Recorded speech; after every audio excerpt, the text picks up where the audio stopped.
Good afternoon. சாப்பிட்டீங்களா? தூக்கம் வருதா? எஸ் சாரா நோ சாரா? எப்படி தூக்கம் வராமல் இருக்குது? இத்தனை நேரத்துக்கு வரணும் இல்லை? ஆக்சுவலாக சாப்பிட்டா தூக்கம் வரணும் இல்லையா? பரவாயில்ல, 2 பேராக உண்மையை பேசுகிறாங்க. நார்மலாக நான் ஒரு குட் ஆஃப்டர்நூன் சொன்னால் நீங்கள் சொல்கிற குட் ஆஃப்டர்நூன் மெயின் ரோடில் கேட்கணும். அப்போ தான் இங்கே ஏதோ ஒரு ரொம்ப முக்கியமான நிகழ்வு நடக்குதுன்னு எல்லாரும் உண்மையாகவோ தப்பாகவாது நினைக்கணும். கரெக்டாக? இப்போ ஒரு குட் ஆஃப்டர்நூன் சொல்கிறேன், 1 2 3 சொல்லிவிட்டு உங்களுடைய குட் ஆஃப்டர்நூன் எங்கே கேட்குது உங்களுக்கே சந்தேகம், அந்த அளவுக்கு கேட்கணும். சரியா? 1 2 3 குட் ஆஃப்டர்நூன். Very good. இங்கே வரும்போது உங்களுடைய லெக்சரர்ஸ் ப்ரொஃபஸர்ஸ்லாம் ஒரு விஷயம் சொன்னாங்க, தமிழில் பேசினா பெட்டர் தான். எல்லாருக்கும் தமிழ் தெரியுமா? தமிழ் நல்லா தெரியுமா? அப்படின்னா உங்களுக்கு முதல்ல ஒரு கேள்வி, உங்களுக்கு தமிழ் தெரியுதான்றதை செக் பண்ணுறதுக்கு. இப்போ ஒரு 2 லைன் நான் சொல்ல போகிறேன். இது எழுதினது யாருன்றதை நீங்கள் யாராவது சொல்லணும். தீதும் நன்றும் பிறர் தர வாரா. தெரியாதா? தமிழ் யாரும் படிச்சதில்லை, நல்லா தெரியுது. சொல்லுங்க. Very good. அவருக்கு ஒரு பாராட்டுதல்கள்.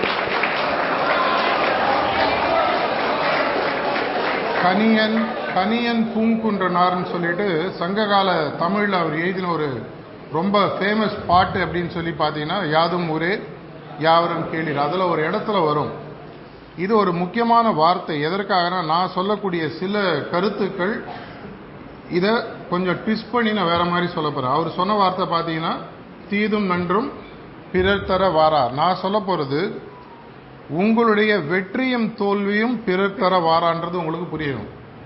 நம்ம எல்லாருமே சின்ன வயசுலேயே நம்மளுக்கு சொல்லி வளர்த்த ஒரு முக்கியமான விஷயம் பார்த்தீங்கன்னா, வெற்றியும் தோல்வியும் உலகம் சார்ந்தது, வெற்றியும் தோல்வியும் உலகத்தில் நடக்கக்கூடிய விஷயங்கள் சார்ந்தது. எனக்கு நடக்கக்கூடியதுன்றது ஒரு நார்மலாக பார்த்தீங்கன்னா, இது ஒரு ஃபேட், இல்லைன்னா இது ஒரு லக் அப்படின்னு சொல்லுவாங்க. ஃபேட்டுனா அந்த போகிரி படத்தில் வர மாதிரி இட்ஸ் ஆல் ஃபேட், அந்த ஃபேட் இல்லை. என்னுடைய விதி எப்படி இருக்கோ அதை நான் விட்டுட்டு போகிறதான் ஒரே வழி. ஒரு டிஃபீட்டிஸ்ட் ஆட்டிடியூடோட நம்ம ஸ்டூடெண்ட்ஸை, நம்ம ஒரு பெரிய ஜெனரேஷனே இந்த நாட்டில் நம்ம வளர்த்துருக்கோம், தெரிஞ்சோ தெரியாமலோ. உன்னுடைய பங்கு உன்னுடைய வெற்றியில் கிட்டத்தட்ட ஒன்றுமே கிடையாது, மற்றவர்கள் தான் இதை டிசைட் பண்ணுன்ற மாதிரி நம்ம சொல்லி வளர்த்துருக்கோம். ஆனால் உண்மையான விஷயம் உங்களுக்கு தெரிய ஆரம்பிச்சதுன்னு சொன்னால், லக்குன்ற வார்த்தை உங்களுக்கு எவ்வளோ பேர் உண்மையான டெஃபினேஷன் தெரியும்? லக்குனா என்ன?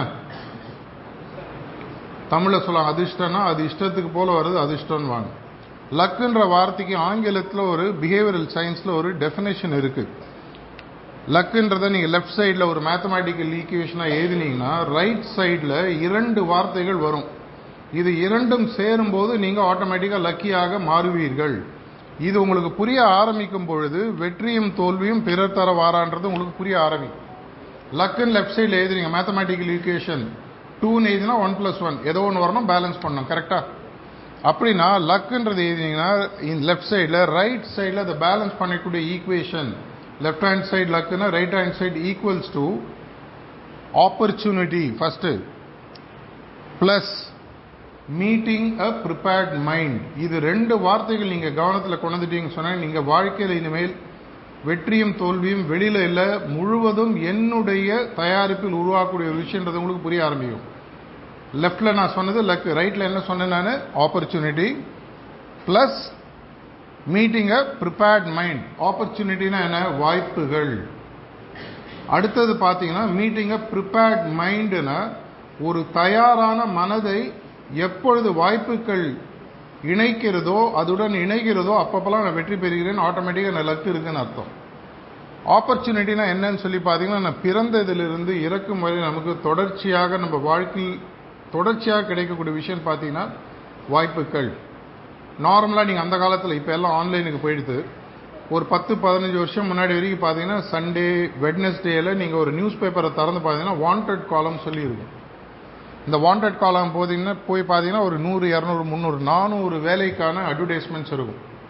அதில் இன்னார் இந்த திறமை இருக்கிறவங்க எனக்கு வேணும், இன்னார் இந்த திறமை இருக்கிறவங்க வேணும். என்னுடைய தொழில் சார்ந்த வேலையில் நான் ஒரு 40 வருஷமாக பார்த்தீங்கன்னா பல கம்பெனியோட ஆல் இண்டியா லெவலில், பேன் ஏஷியா லெவலில் ஒர்க் பண்ணக்கூடிய எனக்கு அனுபவம் கிடைச்சிருக்கு.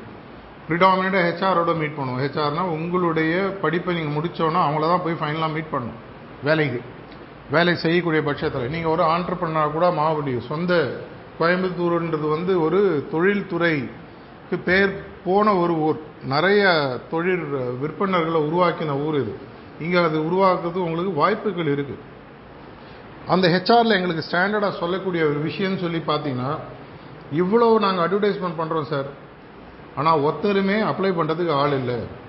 இன்னைக்கு இந்தியாவில் இருக்கக்கூடிய பிரச்சனையில் ஒரு முக்கியமான பிரச்சனைன்னு பார்த்தீங்கன்னா, ஒரு சைடில் ஆயிரக்கணக்கான லட்சக்கணக்கான வேலைகளுக்கு ஆள் கிடைக்கவில்லை.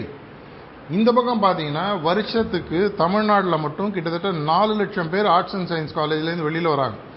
கிட்டத்தட்ட ஒரு 5-6 லட்சம் இன்ஜினியர்ஸும் டெக்னாலஜிஸ்ட்டும் உருவாகிறாங்க. கிட்டத்தட்ட ஒரு 10 லட்சம் பேர் வருஷம் வெளியில் வராங்க. இவங்களுக்கு என்ன பிரச்சனை? இந்த பக்கம் இருக்கக்கூடிய அந்த டிமாண்டுக்கு இந்த சப்ளை மீட் ஆகிறது இல்லை. டிமாண்ட் அண்ட் சப்ளை இஷ்யூன்னு சொல்லி சொல்லுவாங்க. எக்கனாமிக்ஸ் படிச்சீங்கன்னா உங்களுக்கு தெரியும். அப்படின்னா எனக்கு இன்னைக்கு ஒரு விஷயம் கண்டிப்பாக தெரியும். உலகத்தில் தொடர்ச்சியாக என்னை சுற்றி வாய்ப்புகள் இருந்து கொண்டே இருக்கின்றன. எங்க நம்ம கோட்டை விடுறோம்? நம்ம அதுக்கு ப்ரிப்பேர்டா இருக்கிறது இல்லை. இன்னைக்கு நீங்க ஒரு பேட்டர்ன் பாக்குறீங்க. உதாரணத்துக்கு இந்த கேம்பஸ்ல உங்களுடைய ப்ரொஃபசர்ஸோட பேசிட்டு இருக்கும்போது சொன்னாங்க ஏஐ, இந்த மாதிரி மெக்கோட்ரானிக்ஸ், இந்த மாதிரி விஷயங்கள். அதே மாதிரி பக்கத்து கேம்பஸ்ல ஏஐ பிளஸ் எம்எல் இந்த மாதிரி விஷயங்கள்லாம் பண்றதா சொல்லிட்டு இருக்காங்க. இதெல்லாம் சேர்ந்து உருவாகும் பொழுது டேட்டா சயின்ஸோ ஏஐயோ எம்எல்ஓ நீங்க பண்ணும் பொழுது ஒரு 3-4 வருஷம் கழிச்சு என்ன ஆகும்னா சில வாய்ப்புகள் மார்க்கெட்ல உருவாகும்.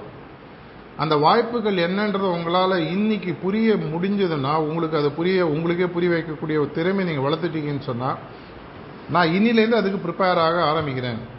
4 வருஷம் கழிச்சு ஒரு கோச்சிங் எக்ஸாம் படிச்சு நான் எழுதுறதுக்கு இன்னிலேருந்து ப்ரிப்பேர் ஆகணும். நிறைய ஸ்கூல்ல தமிழ்நாட்டில் பார்த்தீங்கன்னா 6ஆம் கிளாஸ் படிக்கும் போதே போய் என்ஐடி இந்த மாதிரி இந்த இதுக்கு அந்த ஐஐடிக்கு என்ட்ரன்ஸுக்கெல்லாம் 6ஆம் கிளாஸ் 7ஆம் கிளாஸ்லேயே சேர்த்து விட்டுறாங்க.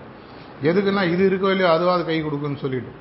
இதே மாதிரி நீங்க எப்படி ப்ரிப்பேர் ஆக போறீங்க அப்படின்றது ரொம்ப ரொம்ப ஒரு முக்கியமான விஷயம். திரும்பி நான் சொல்லக்கூடிய ஒரு முக்கியமான விஷயம் ஸ்பெசிஃபிக்கா யூத்துக்கு பார்த்தீங்கன்னா, உங்களை சுற்றி கோடிக்கணக்கான வாய்ப்புகள் தொடர்ச்சியாக இருந்து கொண்டே இருக்கின்றன. ஒரு முறை போன வருஷமா இன்னும் பாரத பிரதமர் மோடி அவருடைய டாக்ல அந்த மன் கி பாத் என்ற டாக்ல ஒரு இடத்துல சொல்றாரு, நீங்க திரும்பி பார்த்தீங்கன்னா 1000 பிரச்சனைகள் உங்களை சுற்றி இருக்கு. இப்போ கார்த்தால நாங்கள் குமரகுரு காலேஜில் போனோம். அங்கே பிரின்சிபலோட பார்த்து பேசும்போது ஒரு ஸ்டூடெண்ட் எப்படி ஒரு சின்ன விஷயத்தை ஆப்பர்ச்சுனிட்டியாக மாற்றி ஒரு ப்ராடக்ட்டை டெவலப் பண்ணி நீங்கள் பேட்டன்ட்டுக்கு அப்ளை பண்ணியிருக்கான்.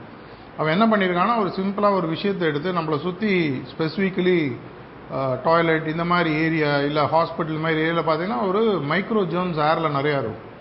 இந்த மைக்ரோ ஜெர்ம்ஸ் அவன் சிம்பிளாக ஒரு யூவி ரேவை யூஸ் பண்ணி ஹியூமன்ஸ் அஃபெக்ட் ஆகாத மாதிரி ஒரு 30 மீட்டர்ஸ்ல அந்த மிஷினை யூஸ் பண்றது மூலமா அதை டெஸ்ட்ராய் பண்ணி லிட்ரலி இப்போ ஒரு 100 ரூபாய் செலவாகிற இடத்துல 1 ரூபாய் செலவில் அந்த மிஷின்ல பண்ண முடியுன்ற மாதிரி கண்டுபிடிச்சிருக்கோம். அந்த பேட்டன்ட் அப்ளை பண்ணி அதற்கு இப்போ நெக்ஸ்ட் அவன் அதை ப்ராடக்டா மாற்ற போறான். இது மாதிரி பல தயாரிப்புகள் அங்கே உருவாயிட்டு இருக்கு. இங்க கூட நான் உள்ள வரும்போது பார்த்தேன் 1000 ஸ்டார்ட் அப்ஸ் இன் 5 years ஏதோ லிஸ்ட் போட்டிருக்கீங்க இல்லையா? இதே மாதிரி உங்களுக்கு ஒவ்வொருவருக்கும் எதிர்காலத்தில் ஆயிரக்கணக்கான வாய்ப்புகள் காத்து கொண்டிருக்கின்றன. ஒரே ஒரு வித்தியாசம் என்னன்னா, அந்த வாய்ப்பு என்னன்ற முடிவை நீங்க இன்னைக்கே எடுக்கணும். இன்னைக்கோனா இன்னைக்கு நைட்டுக்குள்ள இல்லை, ஒரு நாள்லயோ ஒரு வாரத்திலயோ. உங்களுக்கு காலேஜில் கவுன்சிலிங்லாம் இருக்கும், ப்ரொஃபஷனல் கவுன்சிலர்ஸ் வெளியில இருக்காங்க.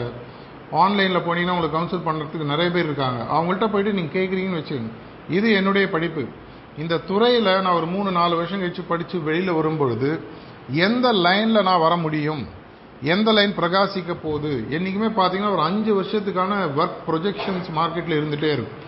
அடுத்த 3லேருந்து 5 வருஷத்துக்கு ஜெனரேஷன், ஒரு 5 வருஷத்துக்கான படிப்பு முடிச்சுட்டு வரவங்களுக்கு எங்க வேலை வாய்ப்புகள் வருதுன்றத கண்டினியூஸா ஸ்டடி பண்ணி நிறைய ஜேர்னல்ஸ்ல போடுறாங்க, நிறைய ஆன்லைன் மேகசின்ஸ்ல போடுறாங்க. உங்களுக்கு பல டிஸ்ட்ராக்ஷன்ஸ் இருக்கும், அதை பத்தி எனக்கு பெருசா கவலை இல்லை. நானும் அந்த வயசுல தாண்டி இந்த வயசுக்கு வந்தவன் தான். நிறைய டிஸ்ட்ராக்ஷன்ஸ் தப்பு இல்லை. வாட்ஸ்அப் இருக்கும், அரட்டை இருக்கும், படம் பார்க்கறது இருக்கும், ஸ்போர்ட்ஸ் ஏதோ ஒன்று இருக்கும். இது எல்லாத்தையும் மீறி உங்களுக்குன்னு ஒரு நேரத்தை ஒதுக்கி என்னுடைய எதிர்காலத்தில் 3 அல்ல 4 அல்ல 5 வருடங்கள் கழித்து நான் ஒரு இடத்திற்கு வேலைக்கு போக போகிறேன், இல்லை நான் ஒரு ஸ்டார்ட் அப் ஆரம்பிக்க போறேன். ஏன்னா ஒரு 2 மாசத்துக்கு முன்னாடி இதே கோயம்புத்தூர்லேருந்து வெளியில போகும்போது பக்கத்தில் ஒரு ஊர்ல அன்னூர்னு நினைக்கிறேன், அங்க ஒரு ப்ரோக்ராம் ஒன்று பண்ணோம். சின்ன அங்கே இருக்கக்கூடிய இண்டஸ்ட்ரியலிஸ்ட், அந்த இண்டஸ்ட்ரியலிஸ்ட்டுக்கு பேசும்போது 2 சின்ன பசங்க 16-17 வயசு அவங்க அப்பாவோட உட்காந்துட்டு இருந்தாங்க. முடிக்கும் போது எனக்கு 2 கேள்வி கேட்கணும் அப்படின்னாங்க. நான் ஏதோ புதுசா சப்ஜெக்ட் பத்தி படிப்பை பத்தி கேட்க போறாங்கன்னு நினைச்சேன். அவங்க ஏது க்ளீனாக கேட்டாங்க, எனக்கு ஸ்டார்ட் அப் நான் பண்ண போகிறேன், எனக்கு 2 கோடி ரூபாய் எனக்கு ஃபண்டிங் ஒன்று உங்களால் ஏற்பாடு பண்ணி தர முடியுமான்னு கேட்டேன். எனக்கு அது ஒரு ப்ளசண்ட் சர்ப்ரைஸாக இருந்தது, ஷாக்காக இல்லை. ஒரு 17 வயசு பையன், நான் ஒரு ஸ்டார்ட் அப் ஆரம்பிக்கிறேன், இதுதான் என்னோட ஐடியா, இதுதான் என்னுடைய ப்ராடக்ட்டு, இந்த ஆப் நான் இப்படி தான் டெவலப் பண்ண போகிறேன், என்னுடைய கன்சியூமர் மார்க்கெட் இது தான், ஜிடிஎம் சொல்லுவாங்க, கோ டு மார்க்கெட் ஸ்ட்ராட்டஜின்னு, இதுதான் என்னுடைய கோ டு மார்க்கெட் ஸ்ட்ராட்டஜி, இதுக்கு எனக்கு ஃபண்டிங் வேணும். 1லேருந்து 2 கோடி ஏற்பாடு பண்ண முடிஞ்சதுன்னா நான் என்னுடைய ஈக்விட்டி பேஸில் இவ்வளோ கொடுக்குறேன்னு ஒரு 17 வயசு பையன் பேசுகிறான். அவன் ஜஸ்ட் அவுட் ஆஃப் ஸ்கூல், இப்போ தான் அவன் காலேஜுக்கே போகிறான். அப்படின்னா அவன் எந்த அளவுக்கு எதிர்காலத்தை யோசிச்சு பார்த்துருக்கணும். இந்த ப்ராடக்ட் இந்த சர்வீஸுக்கு இந்த டிமாண்ட் இருக்கும், இந்த ப்ராடக்ட் இந்த சர்வீஸுக்கு இந்த டிமாண்டில் இந்த பொருளை நான் கொண்டு போய் விற்றா எனக்கு இவ்வளோ ரெவென்யூ வரும், இந்த ரெவென்யூ வரதில் இந்த போர்ஷனை நான் முதல்ல அப்ஃப்ரண்ட்டாக இன்வெஸ்ட் பண்ணணுன்ற யோசிச்சிரு. அன்னூர்ன்றது வந்து கோயம்புத்தூரோட ஒரு சின்ன ஊர் பக்கத்தில் தான் இருக்கு இல்லையா, இங்கேருந்து 40-50 கிலோமீட்டர் இருக்கும். அந்த ஊரில் இருக்கக்கூடிய ஒரு பையனால் யோசிக்க முடியும்னா உங்களால் ஏன் யோசிக்க முடியாது? நம்ம நிறைய பேர் நினச்சிட்டு இருக்கோம், நான் வந்து வந்தது ஒரு சுமாரான பேக்ரவுண்ட், எங்கள் அப்பா அம்மாக்கெல்லாம் பெரிய விஷயங்கள் தெரியாது. அப்படி யோசிச்சிருந்தாருன்னா ஒரு முகேஷ் அம்பானியோட அப்பா திருபாய் அம்பானி ரிலையன்ஸ் ஆரம்பிச்சிருக்க முடியாது. அவர் வெறும் ஒரு டெக்ஸ்டைல் ட்ரேடராக ஆரம்பிச்சார். அவருடைய படம் போய் குருபாய்னு ஒரு படம் அந்த காலத்தில் வந்து பார்த்தீங்கன்னா உங்களுக்கு தெரியும். முதல்ல வேலை இல்லாமல் துபாய்க்கு போயிட்டு அங்கே எங்கேயோ ஒர்க் பண்ணி மெதுவாக வந்து திரும்பி ஆரம்பிச்சு இன்றைக்கி அவங்களுடைய இண்டஸ்ட்ரியோட சைஸ் பார்த்தீங்கன்னா 30 லட்சம் கோடின்னு சொல்லி சொல்கிறாங்க அவங்களுடைய கம்பெனியுடைய டேர்ன் ஓவர், வருஷம் டேர்ன் ஓவர். அப்படின்னா நான் அவங்கள அந்தளவுக்குலாம் யோசிக்க சொல்ல. இன்றையிலிருந்து 2, 3, 4 வருடங்கள் நீங்கள் எந்த வருஷத்தில் இருக்கீங்க, ஃபர்ஸ்ட் இயர் செகண்ட் இயர் காம்பினேஷனில் இருக்கலாம்.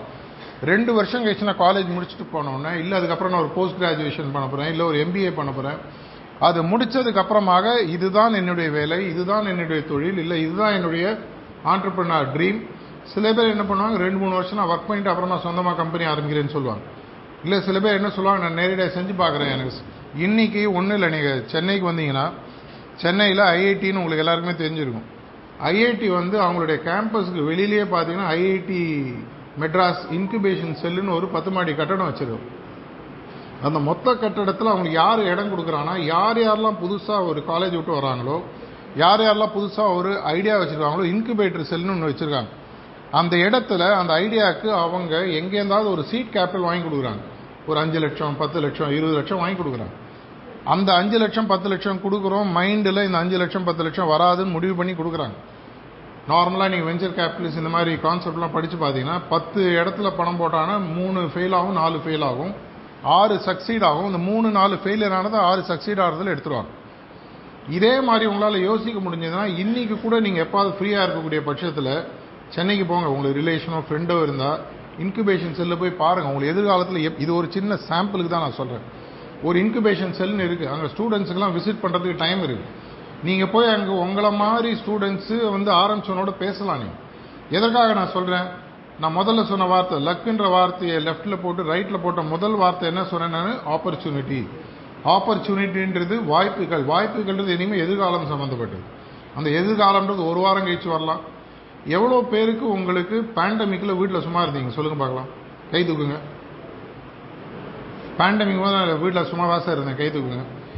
இதே மாதிரி சும்மா இருந்த ஒரு பையன், இதே மாதிரி சும்மா இருந்த பையன் 2020 அவங்க அம்மா வந்து வீட்டில் சமைக்கிறத பார்த்து கஷ்டப்படுறான்.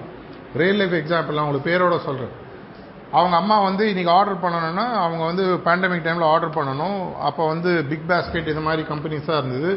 3 நாள் கழிச்சு வந்து கொடுப்பாங்க. 3 நாள் கழிச்சு கொடுத்ததுக்கப்புறம் அதை ஸ்ப்ரே பண்ணி உள்ளே வச்சு, அந்த காலத்தில் இந்த பேண்டமிக்கில் வளர்ந்தவங்களாம் தெரியும், உடனே கறிகாய் வீட்டுக்குள்ளே கொண்டு வர முடியாது, கவரில் போட்டு வெளியில் வச்சுட்டு அப்புறம் கொண்டு வரும். அவன் அப்போ யோசிக்கிறான், எதுக்காக நான் கறியாக வாங்குறதுக்கோ இல்லை மளிகை வாங்குறதுக்கோ வெளியில் போய் வாங்க முடியாது, ஏன்னா அவங்களுக்கு ட்ராவலுக்கு பாஸ் கொடுக்க மாட்டாங்க. அப்படின்னா எனக்கு இப்போ ஆர்டர் பண்ணால் எனக்கு இப்போ வரணும். அப்போ தான் அந்த ஹைப்பர் மார்க்கெட்டுன்ற கான்செப்டை உருவாக்கி 10 நிமிஷத்தில் டெலிவரின்ற ஒரு ப்ராடக்ட் உருவாக்குறான். அந்த பேர் யாராவது சொல்ல முடியுமா? ஜெப்டோ கேள்விப்பட்டிருக்கீங்களா? அந்த பையன் இன்னைக்கு அவனுக்கு 21 வயசு. இன்னைக்கு அவனோட பர்சனல் நெட்வொர்க் பார்த்தீங்கன்னா 1300 கோடி. என்ன பண்ணாம ஜெப்டோ அப்படின்ற ஒரு ஆப், அந்த ஆப்பில் எல்லா வெண்டர்ஸும் ரெஜிஸ்டர் பண்ணிப்பாங்க. அந்த எக்கோ சிஸ்டம் முதல்ல பெங்களூரில் மட்டும் ஒரு 10 ஸ்ட்ரீட்டில் உருவாக்குறான். அப்புறம் பெங்களூருக்கு எடுத்துகிட்டு போகிறான், அப்புறம் கர்நாடகா, அப்புறம் சவுத் இந்தியா, இன்னைக்கு பேன் இண்டியா போயிடுச்சு. என்ன பண்ணுறாங்க, உங்களுக்கு ஆர்டர் வேணும், இன்னைக்கு உங்களுக்கு ஒரு தேங்காய் வேணும், ஒரு கறிகாய் வேணும், 100 ரூபாய்க்கு மேலே ஒரு ஆர்டர் இருந்ததுன்னா டெலிவரி ஃப்ரீ. அதை போட்டிங்கன்னா நீங்கள் போட்டு திரும்பி பார்க்குறத பெரிடிங்க, நீங்கள் போய் கடையில் வாங்கியிருந்தால் கூட 10 நிமிஷத்தில் வாங்கிட்டு வர முடியும்.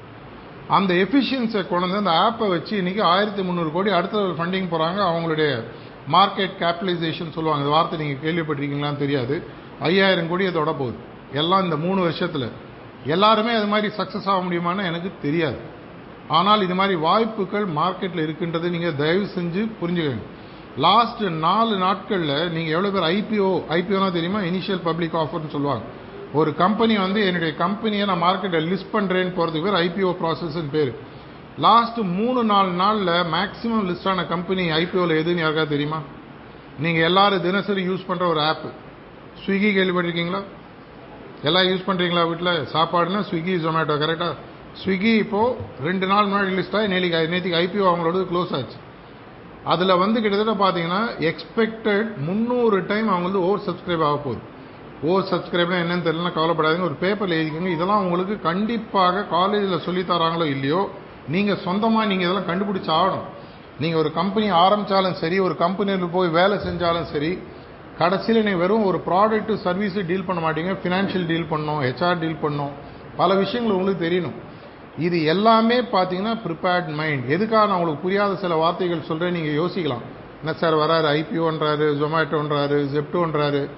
இந்த வார்த்தைகள் உங்கள் மைண்டில் இறங்கித்தனா இதை நீங்கள் போய் படிக்க ஆரம்பிக்கும் பொழுது நீங்கள் மெதுவாக எதிர்காலத்தில் என்ன நடக்குன்றதுக்கு நீங்கள் ப்ரிப்பேர் ஆக ஆரம்பிக்கிறீங்க. ப்ரிப்பேர் ஆக ஆரம்பிக்கும் போது ஒரு கிரிக்கெட் மேட்ச் விளையாடுறீங்க. எவ்வளோ பேர் கிரிக்கெட் விளையாடுவீங்க? நெட்டில் என்ன ப்ராக்டிஸ் பண்ணுறீங்க நீங்கள்?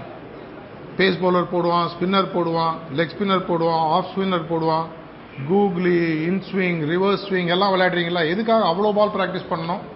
ஏன்னா ரியல் மேட்ச் சுச்சுவேஷனில் உங்களுக்கு என்ன பால் வரப்போகுதுன்றது உங்களுக்கு அந்த நேரத்தில் கணிப்பதற்கு உங்களுக்கு 0.1 இல்லை 0.2 செகண்ட்ஸ் தான் உங்களுக்கு டைம்.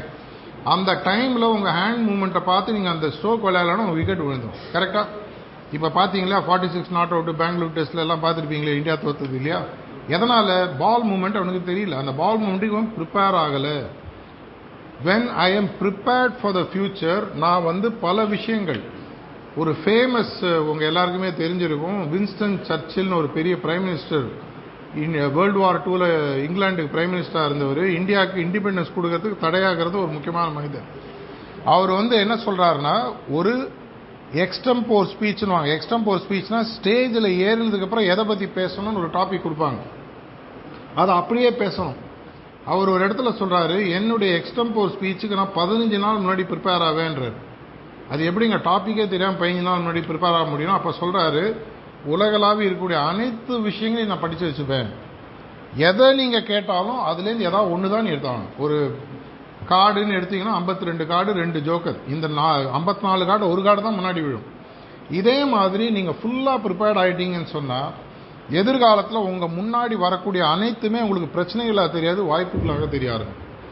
ஒவ்வொரு இடத்துலையும் பார்த்தீங்கன்னா உங்களுக்கு வாய்ப்பு தான். இப்போ நீங்கள் ரோட்டில் போகிறீங்க, உங்கள் கண் எதிர்க்க பல பிரச்சனைகள் தெரியும். ஒரு இடத்துல பள்ளம் தோண்டி இருக்கும், ஒரு இடத்துல ஒரு வண்டி பங்க்சராகி நிற்கும், ஒரு இடத்துல பார்த்தீங்கன்னா ஒருத்தன் ஐஸ்கிரீம் வித்துட்ருப்பான், ஒருத்தன் டீ வித்துட்ருப்பான்.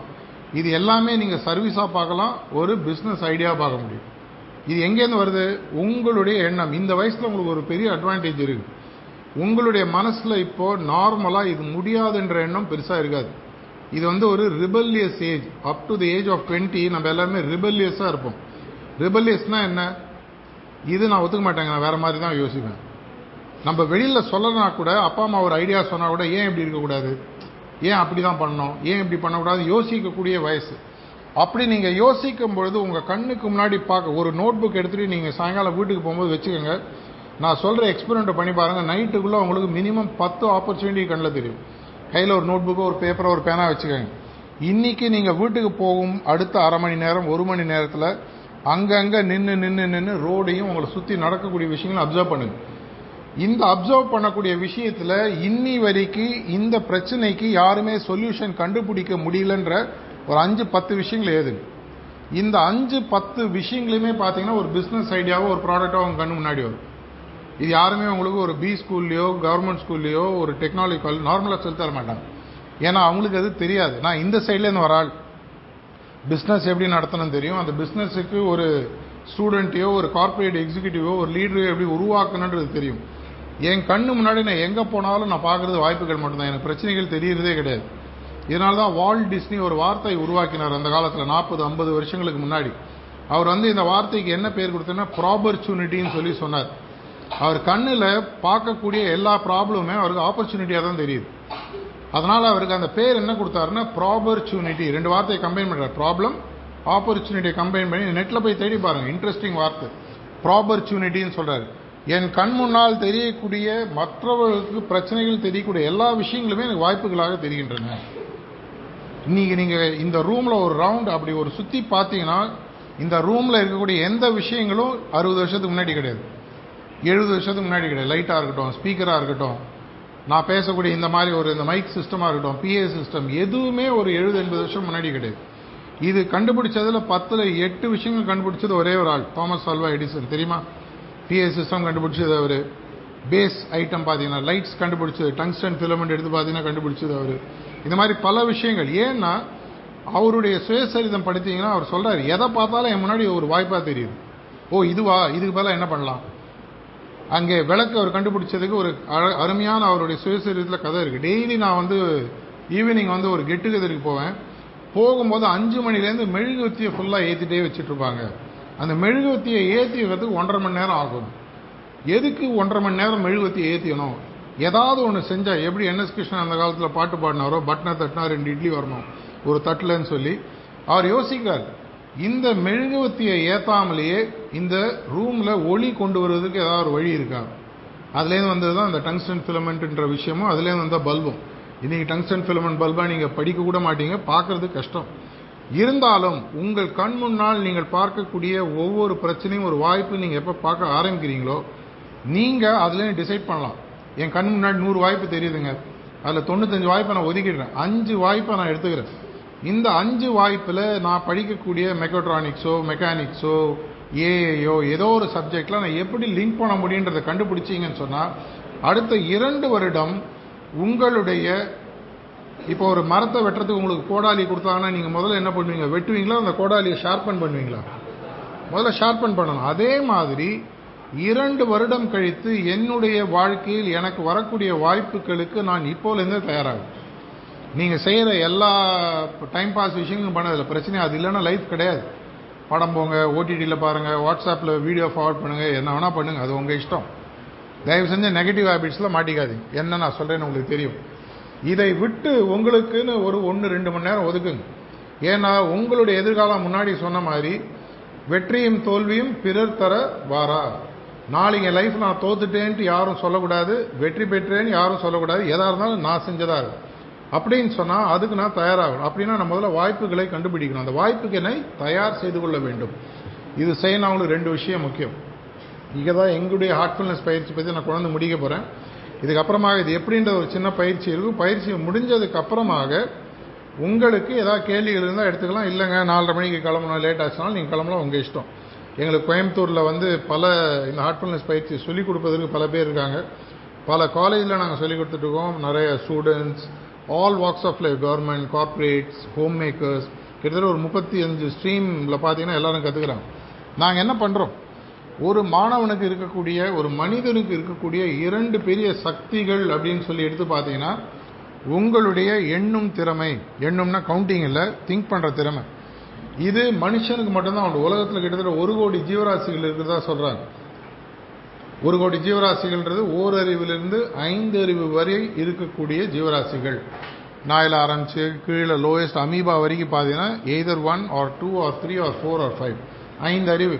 இந்த 5 அறிவுன்றது உங்களுடைய 5 புலன்களை யூஸ் பண்ணக்கூடிய விஷயம்.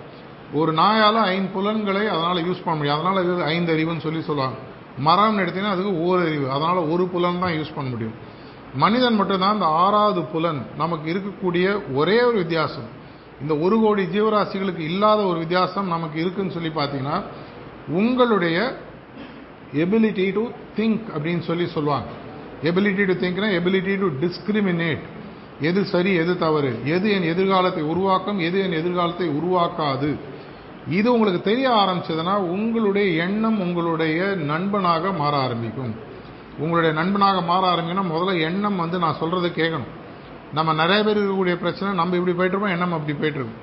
இப்போ நான் 20 நிமிஷம் பேசிகிட்டு இருக்கேன். கிட்டத்தட்ட நீங்கள் ஒரு 40-50 தடவை வெளியில் போயிட்டு வந்திருப்பீங்க. ஃபிசிக்கலாக இல்லை, மென்டலாக. 4:30 மணிக்கு எப்போ வெளியில் போனோம், எங்கே டீ சாப்பிடணும், எந்த ஃப்ரெண்டோட பேசணும், சாயங்காலம் ஏதாவது மேட்ச் லைவ் ரிலே இருக்கா, ஃபுட்பாலா, ஹாக்கியா, கிரிக்கெட்டா, இல்லை யாரோட படம் போனோமா, இல்லை யாருக்கா கடலை போடணுமா, ஏதாவது நம்ம யோசிச்சுட்டு இருப்போம். அந்த வயசு தான் இதெல்லாம். ஆனால் இதையும் மீறி உங்களுடைய எண்ணம் நீங்கள் சொல்கிறபடி கேட்கணும்னு சொன்னால், அப்படின்னா எண்ணம் எனக்கு அது சர்வெண்ட்டாக மாறணும். இவ்வளோ நாளாக நீங்கள் எண்ணத்துக்கு சர்வெண்ட்டாக மாறி இருக்கீங்க. நம்ம என்ன பண்ணுறோம், எண்ணம்ன்ற ஒரு விஷயத்துக்கு சாவியை கொடுத்துட்டு அது சொல்கிறத நம்ம கேட்டுட்டு இருக்கோம். ஆனால் எண்ணம்ன்றது உங்களுடைய சக்தியில் இருக்குன்றது உங்களுக்கு புரிய ஆரம்பிக்கும் பொழுது எண்ணம்ன்றதை உங்களுடைய நண்பனாக மாற்ற ஆரம்பிக்க முடியும். அது எதன் மூலமாக வருதுன்னு பார்த்தீங்கன்னா தியானத்தின் மூலமாக வருகிறது. தியானம்ன்றது என்ன, ரொம்ப சிம்பிளாக ஒரே லைனில் டெஃபினேஷன் சொல்லணும்னு சொன்னால், ஒரே விஷயத்தை பற்றி தொடர்ச்சியாக எண்ணுவதற்கு பேர் தியானம்.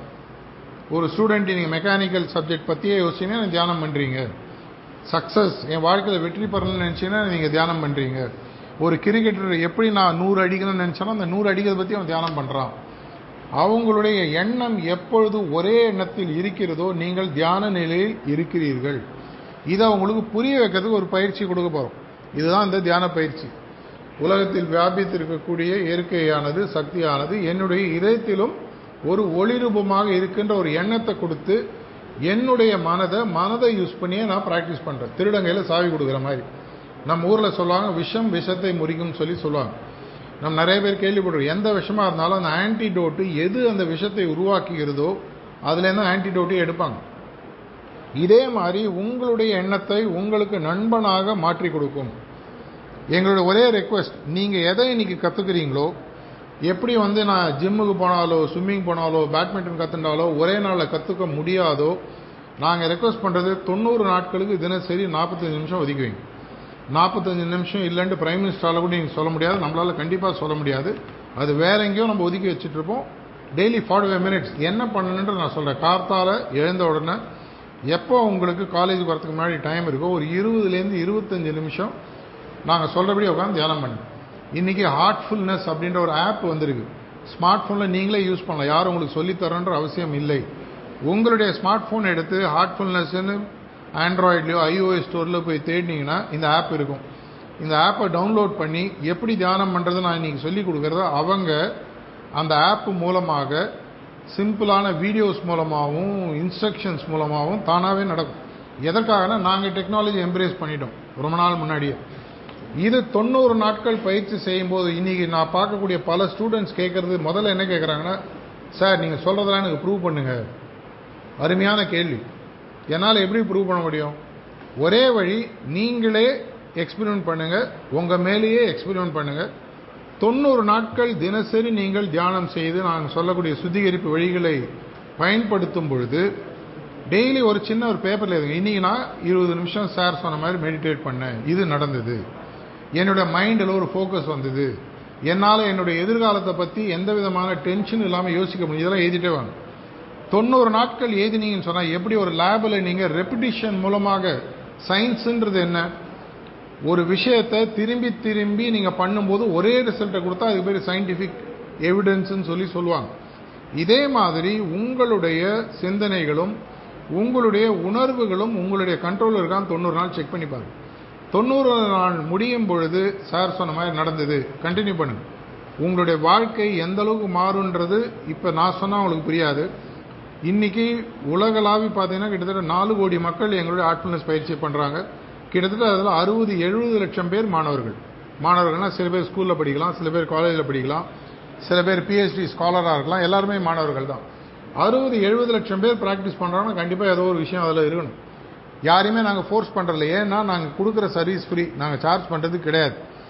எந்த காரணத்தை கொண்டும் நாங்கள் 100 வருஷமாக இருக்கோம், 180 நாடுகள் இருக்கோம், இன்னி வரைக்கும் எங்கள் சர்வீஸ் சார்ஜ் யாருக்கும் பண்ணதில்லை, இனிமேல் பண்ண மாட்டோம். அப்படின்னா உங்களுடைய உண்மையான திறமை, என்னுடைய எதிர்காலத்தை வாய்ப்புகளை நான் தயாராகணும்னு சொன்னால் அதில் இந்த ஹார்ட்ஃபுல்னஸ் பயிற்சின்றது ஒரு முக்கியமான அங்கமாக மாறும். இன்றைக்கி ரோஹித் சர்மாவில் ஆரம்பித்து பல ஃபேமஸ் கிரிக்கெட்டர்ஸ் அவங்களுடைய மைண்ட் ரெகுலேஷனுக்கு ஹார்ட்ஃபுல்னஸ் பயிற்சி யூஸ் பண்ணுறாங்க. அதனால் எப்படி சார் இந்த சீரீஸ் தோத்தாங்கன்னு என்ன கேட்காதீங்க, அது வேறு விஷயம். ஆனால் இந்த பயிற்சிகளெல்லாம் நாங்கள் பல பேர் கொடுத்துட்ருக்கோம். PV Sindhu, prime minister of இந்தியாவில் ஆரம்பித்து தமிழ்நாட்டில் இனி இருக்கக்கூடிய பல அமைச்சர்கள், பல MLA, DGPயில் ஆரம்பித்து பல பேர் ப்ராக்டிஸ் பண்ணுறாங்க. கோயம்புத்தூரில் இருக்கிற நிறைய லீடிங் டாக்டர்ஸ், சைக்கியாட்ரிஸ்ட், சைக்காலஜிஸ்ட், நீங்கள் யாரை சொன்னாலும் அநேகமாக எங்களுடைய ப்ராக்டிஸில் இருப்பாங்க. அத்தனை பேர் எங்களுக்கு தெரியும், அவங்களுக்கும் எங்களுக்கு தெரியும். அப்படின்னா இப்போ நம்ம ஒரு சிம்பிளான ஒரு பயிற்சியை செய்ய போகிறோம். முதல்ல ஒரு ரிலாக்ஸேஷன் ஒரு டெக்னிக் நம்மளுடைய ஒரு வாலண்டியர் வந்து உங்களுக்கு எப்படி அவங்கள ரிலாக்ஸ் பண்ணிக்கணும் அப்படின்றது சொல்லிக் கொடுப்பார். இது பரீட்சை போது யூஸ்ஃபுல்லாக இருக்கும், பரீட்சைக்கு முன்னாடி நாள் படிக்கும்போது யூஸ்ஃபுல்லாக இருக்கும், மைண்டு காமாகிறதுக்கான ஒரு விஷயம். அது முடியும் பொழுது உங்களுடைய இதயத்தில் ஒளிரூபமாக ஒரு சக்தி இருக்கு அப்படின்ற விஷயத்தை பற்றி ஒரு 15 நிமிஷம் அப்படியே உட்கார சொல்லுவார். கடைசியில் ஒரு தட்சால்னு ஒரு குரல் கேட்கும். அது கேட்டு முடிக்கும் பொழுது என்ன நடந்ததுன்னு பாருங்கள். சைக்கிள் ஓட்டுனவங்க யாருமோ நீச்சல் கற்றுன யாரும் ஒரே நாளில் கற்றுன்றதாக சரித்திரம் எனக்கு தெரிஞ்சு கிடையாது.